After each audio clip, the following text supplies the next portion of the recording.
So recovery is everything. For an athlete, it's critical because it's a big aspect of recovery from either training or the event itself. And, we don't get stronger in the gym. We tear up our muscles in the gym, and we get stronger as our body recovers from having been in the gym.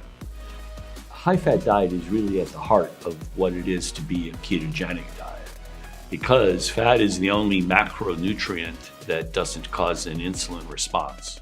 So when you're eating fat, you don't get the normal reaction in your body that you do if you eat protein or carbohydrates with a pulse in glucose and a subsequent insulin response.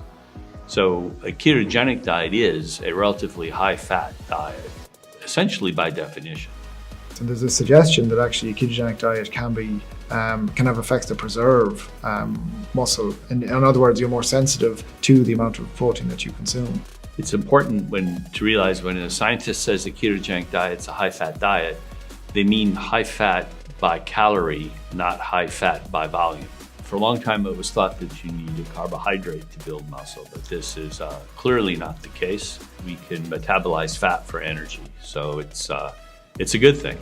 We want to be able to metabolize the fat and burn it, essentially. Oxidize it is the scientific word, and not carry it around with us. As we age, we lose power the fastest, then we lose strength, and then we lose muscle mass.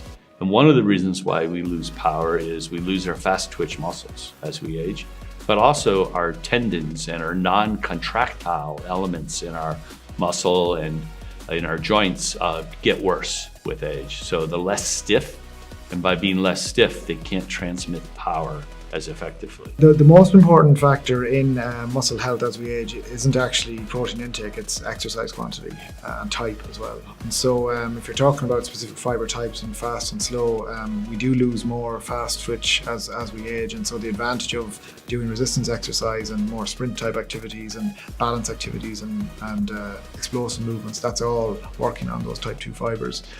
So they would be the ones that I'd aim for first, and then the diet supports that.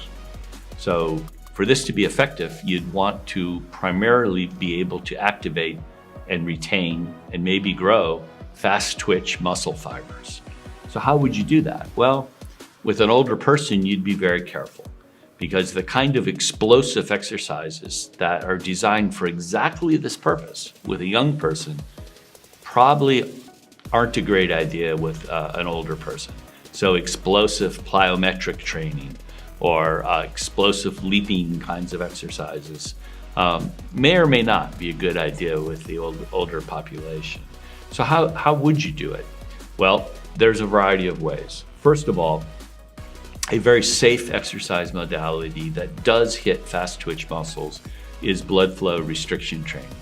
So in blood flow restriction training, you restrict the venous outflow but maintain arterial inflow to the muscle. So you use a device that looks almost like a tourniquet on the muscle, but it's not occluding the muscle, it's just changing the flow characteristics. And when training this way, you use a very light weight. So maybe a fifth or a fourth of what you would normally use. So it's harder to hurt yourself. And because of the blood flow restriction, the muscle thinks it's in great crisis. You get a big spike in growth hormone and many other beneficial metabolites. The other thing is, of course, it antagonizes myostatin, and I love to antagonize myostatin. Another way to hit fast twitch muscle is when you're doing weightlifting, fatigue out the slow twitch muscles. So slow twitch muscles are hard to fatigue. They're your sort of run forever muscles.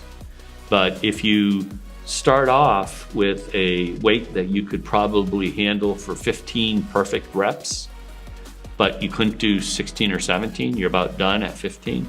And then the next set, you pick a weight that you could do 8, but probably not more than 9 or 10, you're about done.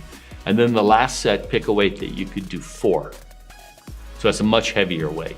And by then you've probably fatigued out, if you've done it right, lots of your slow twitch muscles so you can get into the fast twitch.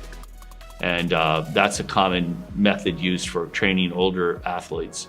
And then finally, some exercises are pretty safe that are explosive. With good coaching, kettlebell swings, like a two-handed kettlebell swing with good coaching for form, is a very explosive exercise and expresses a lot of power through the hip hinge motion. And besides, it's fun. We're interested in the idea that exogenous ketones are both anabolic potentially and anti-catabolic, and they're both two important elements to the overall muscle balance equation.